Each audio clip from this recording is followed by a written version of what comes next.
Resmaa Menakem, MSW, LICSW, SEP, has appeared on both The Oprah Winfrey Show and Dr. Phil Show as an expert on conflict and violence. He has served as Director of Counseling Services for the Tubman Family Alliance and as Behavioral Health Director for African American Family Services in Minneapolis, and as Cultural Somatics Consultant for the Minneapolis Police Department. As a community care counselor, he managed the wellness and counseling services for civilians on 53 U.S. military bases in Afghanistan. Resmaa currently teaches workshops on cultural somatics for audiences of African Americans, European Americans, and police officers.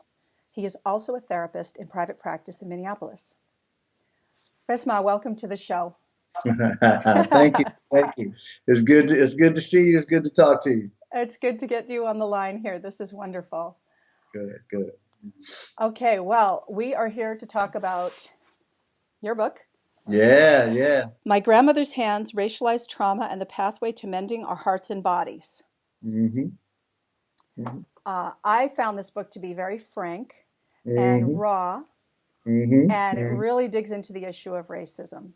And I think in order to be fully understood and metabolized, as you say, it needs to be read in its entirety. I really think it does, because as a white body coming into the discussion, reading it, I had a number of moments where I felt very uncomfortable. I'm hoping that's what you would call clean pain. And I did read it through in its entirety, and it really made a lot of connections for me that I wholeheartedly agree with. And I think it's a very, very important book that everyone should read in order to move the healing to a starting point and have progress. Thank you. I was really moved by the book. At times it was very painful to read. Yeah. But I have to say, when I began reading the book, I found myself, as you said, I probably would be somewhat offended, because I felt like when you have a statement and you say, for most Americans, white body supremacy has become part of our bodies. It's the equivalent of a toxic chemical we ingest on a daily basis. Eventually, it changes our brains and the chemistry of our bodies. And so, of course, my gut reaction was, that's not me. I have friends of all different ethnic backgrounds. I've never agreed with slavery or oppression of any person. That's right. And so this has nothing to do with me. Right. And I kept on reading. And then you say that, my reflexive denial would be just that. And I thought, okay, all right. So I read some more. And then Good. I was wondering, as I'm reading this, and I'm thinking, wow, these are huge, huge obstacles still that we're encountering. And I'm thinking, could this at all be exaggerated, this degree that we still have this racial divide? I'm thinking, it's the 21st century. Aren't people enlightened enough to not be in this difficult, painful place anymore? Right. And then I realized, when you were talking about white body privilege, that is probably what, or I don't want to speak for you, somewhat what you meant, in the sense that for me to even ask that question and have the luxury of saying, well, I'm past this. Isn't everybody past this? Yes. That if I have the choice not to think that it affects us anymore, that right there is it's a privilege. Yes. Because I get to choose and go, well, I can go on with my day, and I don't think this is a problem. Right. So, Sister Carolyn, one of the things that I just really appreciate about what you just said is that you stuck with it long enough and tolerated the uncomfortableness of it long enough to have, you got activated to have a kind of a settling experience, right? So even though at the beginning it was like, right? And all of these things, that the body's primary design is designed to protect you from something, even if the thing that you're trying to be protected from is not real or present at the time. The body still will make these moves, and that's what I tried to get at with the book.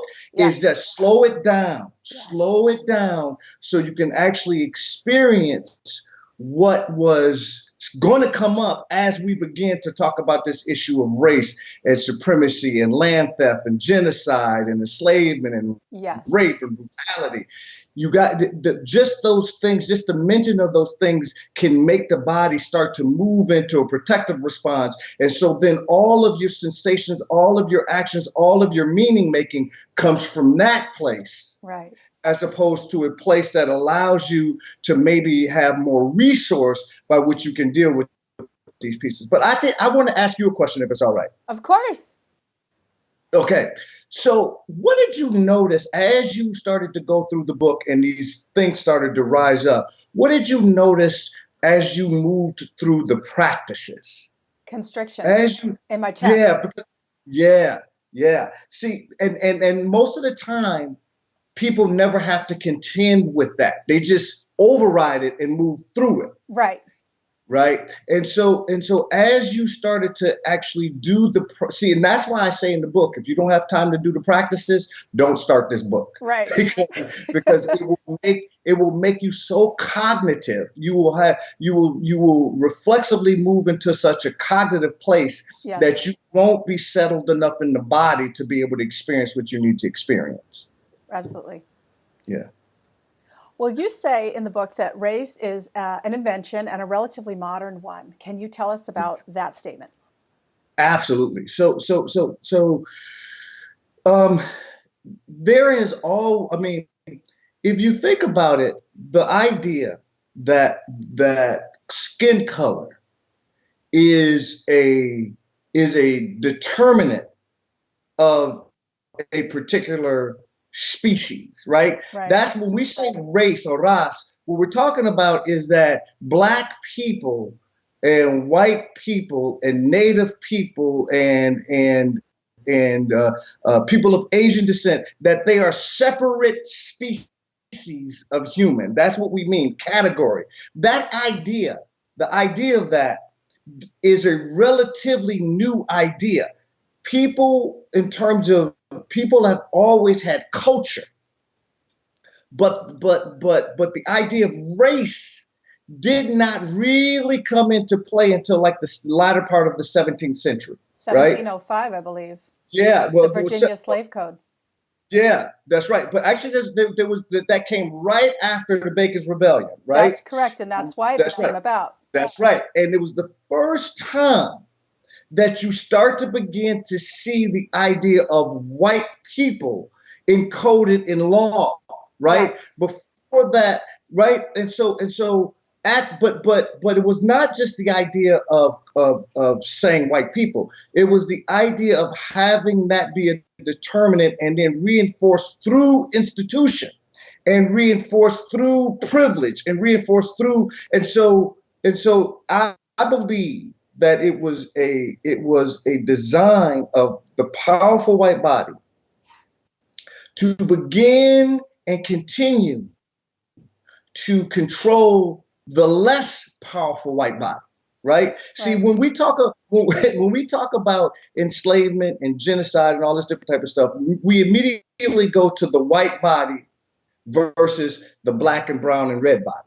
What we forget is that the invention of whiteness was primarily an invention that was aimed at poor white bodies, so they see themselves more in alignment with powerful white bodies, and therefore could be manipulated in ways that would allow for them to get parcels of land, stolen parcels of native land, that would give them some sense of dominion over black bodies, right?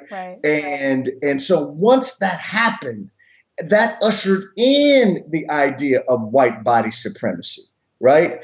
And then as that happens, what happens is that it gets encoded in the institution as standard and as standard practices and standard procedure. And then so therefore, by the time you get 100 years into that, the idea of white body supremacy is not an unusual idea. So it's not about how people think. It's about the fact that this was ushered in. Mm-hmm. And so poor white bodies got a chance to say, you mean to tell me that all I have to do and all my children have to do is be born white, and we can get from underneath some of this brutality that powerful white bodies have done to us for 1,000 years. You're damn right I'm gonna take that. Yeah, let's do that. Let's do that piece. Mm-hmm. And so that's so when I talk about white supremacy and white body supremacy, that's how I'm coming at it. Trauma is primarily not an emotional response. Yes. So, it's a protective response. Okay. It's primarily a protective response, right? Yes. So trauma is about stuckness. Trauma is how we get stuck in a particular place because as things have happened to us, or we perceive things that have happened to us, so much like how we would, if me and you went to a movie together and we sat down and we scheduled the movie and we sat down and we're watching this movie, all of a sudden it's a scary movie. All of a sudden a demented clown comes on, or some woman's head turns around, or something crazy happens, and we start jumping, right? Right. Why do we jump? We know that everything about that experience has been contrived. We set the time up. We bought the $75 box of popcorn. We sat down. We knew that something was going to happen. And when it happened, we jumped. But we know cognitively that that's not real. We do it because the body will move in to protect you, even if what you're seeing is not real. Right. Right? Trauma is about being stuck there. Okay. So go ahead. No, go ahead. I was just going to ask a follow-up on the trauma question, which is, you also talk about the importance of moving slowly when doing trauma work. Tell me about this. So trauma is about speed, right? Okay. It's about the body's ability to go boom, right? And react and protect you from something. Fight, flight, or freeze. It's either I fight my way through this thing, I flee my way through this thing, and if I can't do either of those two, I would dissociate and freeze. I can't be here when my body is being torn apart. I can't be here when my body is being raped. I can't be here when my body is being sold, right? I can't be here. And that is a protective response that the body does when it can't access the other two alternatives. Trauma healing is about slowing it down so you can unhook all of the couplings that happen when you dissociate, when you're not present, when you move, right? Mm-hmm. So trauma healing really is about slowing the process down, not diving into, well, how many times were you raped? Or how many times were your people sold and all? Not that stuff. Okay. Slowing down just like what we did, yes. Right? At the beginning when I said, just notice that. If I hadn't cued you in on that, you might not have realized that the experience of your chest was being pushed in, right? You would have just overrode it and kept moving. Trauma healing is about helping people slow down so they can see what things are coupled to that sensation that they just most of the time override their way through. Thank you. Now, when you talk about trauma healing, you talk about clean pain and dirty pain. Can you talk about the difference there and what that's about? Yeah. So this is actually from a mentor of mine, Dr. David Snarr. She talks about it in numerous amounts of his books, and it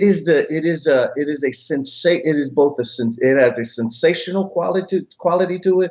What I mean by sensation, I mean like touch, fear, hearing, all that different type of stuff.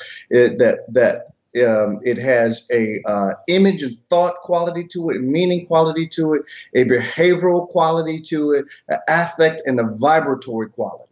And so clean pain, dirty pain, and we all know it. If we've been married, if we've been in a significant relationship, we know dirty pain, right? It's the pain that when you get confronted something, rather than going through it, you go around it, mm-hmm.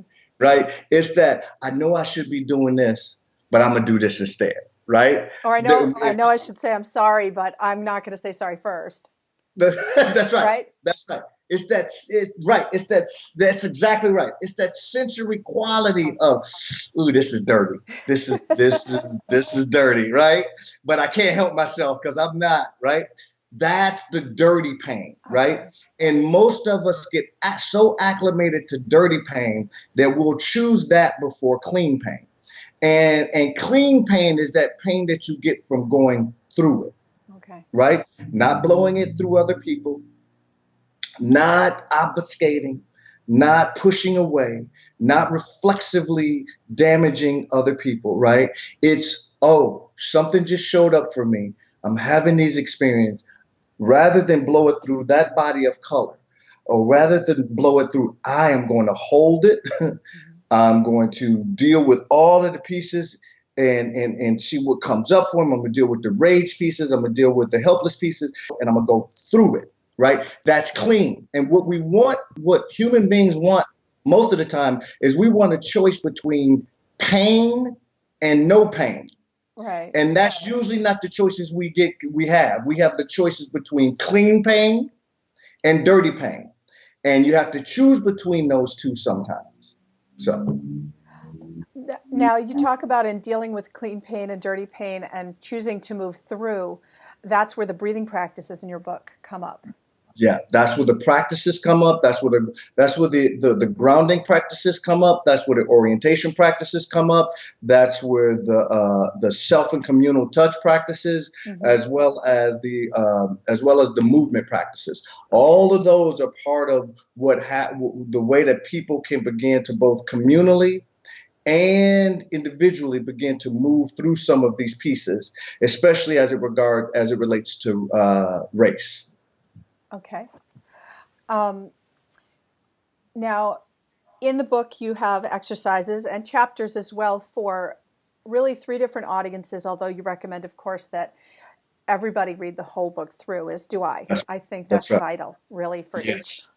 each person reading, wherever they're coming from, Yes. or their history or their traumatic retentions, they have an insight into other experiences of trauma.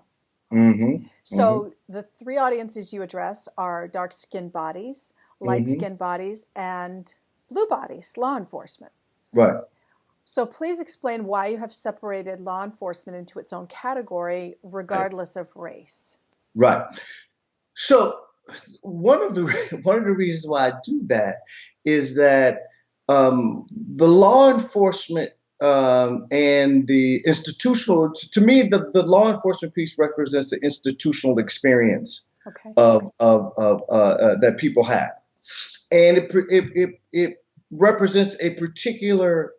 I have a particular relationship to that institution that light bodies or white bodies may not necessarily have, right? And I believe that the institutional development of policing actually comes out of the enslavement experience, right? Okay. That when you look at overseers and you look at militia in the North and you look at slave catchers in the South, which were the same things, what you have that kind of law enforcement thing sprung up out of that history, right? And so the reason why I break that apart is that I wanted people to understand the institutional experience of policing. And I wanted police officers to understand it with some context of how particularly dark bodies, black bodies experience the police. It is not just, officer friendly, right? Who comes out and helps cats get out of the damn tree. That's not the experience and my cultural experience that I have with policing. And so one of the things that I wanted to do was help police officers, African Americans, and people of European descent. I wanted them to understand the whole breadth of experience, but I wanted police officers to understand that they have guns on their hips, that they did not come from a planet called Police Ethiopia, right? That they were raised in this environment and in this society. So their vocation does not absolve them from what has happened to the rest of the population. Yeah. In terms of what gets passed down. Okay. And so at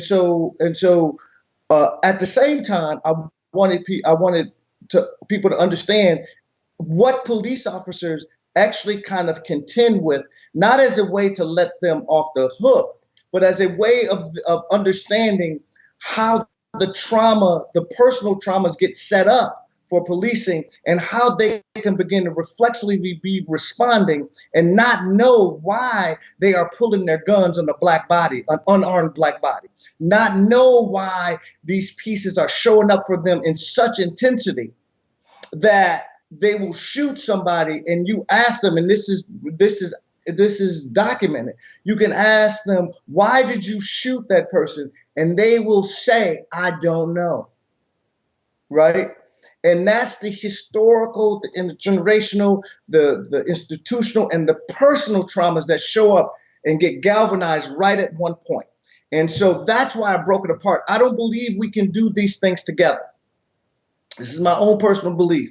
I believe because of all of the trauma that has happened, that Black people have to have spaces and create spaces by which we have to unhook some of these things that have been retained, right?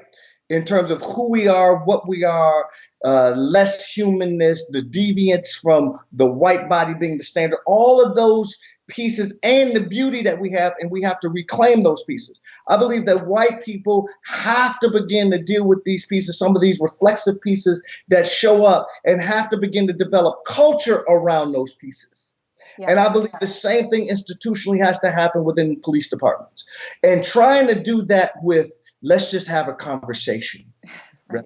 Let's just, have some, collard greens and sit around and talk about the fact that unarmed Black bodies are getting murdered, that we had a period of time where there were 4,000 or 4 to 6,000 Black bodies that were hung from trees and bridges and buildings. And what is the epigenetic, what might be the epigenetic effects of that on the community? And what might be the epigenetic effects of white children going to a hanging and seeing their parents cut off parts of bodies and trade them in postcards. Like, what is the epigenetic effects of that, and what gets passed down in the white body in that arena, and then what gets passed down in the police, in the institution of policing, as what is their relationship to the Black body and the white body and the brown body and the red body, and how do they begin to institutionally begin to challenge, affect, and create other ways of creating more of a organizational care strategy within policing that allows police officers to be taken care of by the policing organizations, so they're not reflexively responding in the ways that they're responding. Right. Well, what about during the process? Now, I know you've said that, of course, this could take 15 years. This could take 10 generations. 15, 10 generations, 30 generations, absolutely. How do you see the trust being built over time for individuals? In other words, this has to happen really one individual at a time. What I mean is each separate audience really has to work on it, as you said, kind of on their own, right? Yeah. But at present, for example, I went through this book and I agreed with you on the healing and the process being an active body experience and working through this. So as an individual, then I'm working through this book, and how, if it's through body work as opposed to discussion, I guess my question is, how is each audience to really propagate out this healing without, say, it turning into just another group discussion, so that because each individual heart has to heal itself in order for the group to be healed, right? So how do we get the individuals to actually walk through the talk as opposed to just talking about it to a point where we are making progress and the groups begin to really build that trust. So for when I hear you say build that trust, what I'm hearing is build the trust within those groups first. Okay. Yeah, because I'll tell you what's happening all around the country with my book now. Yes. Is that people are actually buying like 15, 20, 30 copies of the book, and then they're mapping out a year process by which they're going through the book, and they are talking with each other and developing language and culture with each other and studying with each other, not just as a book group, but they're going through and then they're actually doing the practices together. So they're not just reading it, they're reading it and then they're taking the first practice and they do it with each other so they can see each other, so they can feel each other, so they can smell each other, so they can develop a language with each other, and so they can hold each other accountable to the process.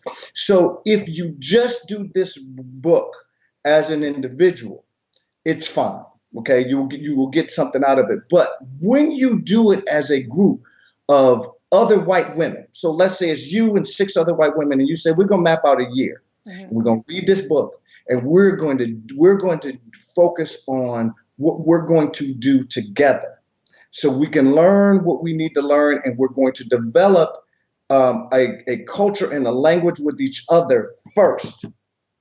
What happens is in that process, people begin to challenge themselves and challenge each other in ways that just reading the book one pass through, that in ways that just having a monthly book club where you just come and just say, well, what did you think? Well, here's what I thought. Right? That's not how the book is being used. Well, the way that the book is being used now is that people are coming together and they're actually doing the practices with each other. They're actually giving each other feedback, and they're actually scribing as they're reading. They're scribing on their own, and then bringing some of those very hurt, intimate types of things. They're bringing that to a trusted group, and then they're working through it. That's the only way. That's the way that I see my book being used, and personally, it's the way that I think we're going to that people are going to work their way out of this stuff. I don't think you're going to be able to work it by just having. This is not about changing hearts. This is about helping people understand what has happened, what continues to happen in their body, and how do they begin to develop ways of moving through that so they can actually be more present when we start to begin to have discussions around race. This is why I think it's going to take 10, 20, 30 generations for this to happen, is because when me and you get into a room together, there are all different types of politics that happen between me and you. Right? Between this white woman's body and this black man's body. There is politics, and there is history. Even though I've never laid my eyes on you in my life, there is a history of our bodies, right? And those things have to be unhooked, because when we get into a room and the stuff is unspoken, that's where all of the drama happens, because people have not taken enough time to actually know what's happening. Right? We just override everything. Why don't we could just talk about it? Why are you getting so angry about this? It's not that shit. All of these types of things pop up. And that's because we haven't slowed it down long enough to actually go through it ourselves in terms of our own communities first. And then maybe we can talk to each other about it. That makes sense. Mm-hmm. So, as we close out this part of the interview, I'd like you to stay on the line with me, but please tell our listeners how they can find out more about the book and where to find you and get the book. All right. Thank you. So Resmaa.com, Resmaa. and they can get books there, and then also I have an account on Medium, where I'm doing a lot of writing on Medium, which I love. I just absolutely love. I just discovered Medium, and I just absolutely love it. So you can. I have some articles up there, as well as Facebook and Twitter and all that different type of stuff.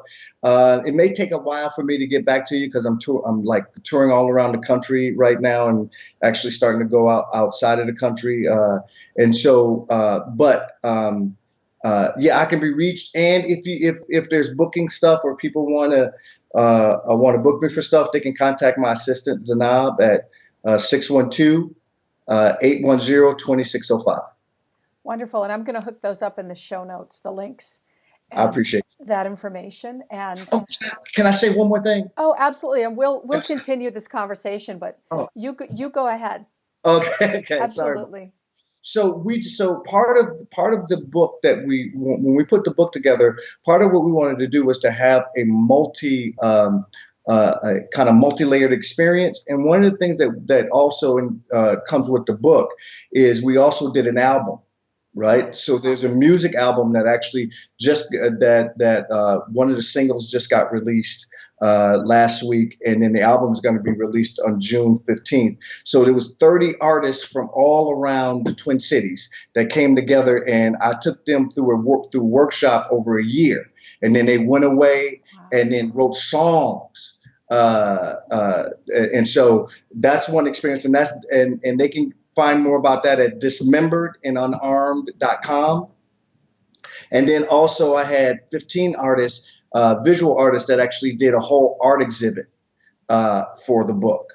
And so if they go to my website and they scroll down to The Reckoning, they can see all of the art pieces. Oh, thank you. And I'm looking forward to seeing you at this year's National Wellness Conference as well. Yes. When is that? I forgot. When am I supposed to be going to be June 18th, 19th, and 20th in St. Paul, Minnesota. That's right. Thanks for reminding. Well, I can't wait to meet you in person. Yes, and absolutely. Thank you so much, Resmaa. Hang on the line with me. I appreciate it. Thank you. Thank you very much for coming today.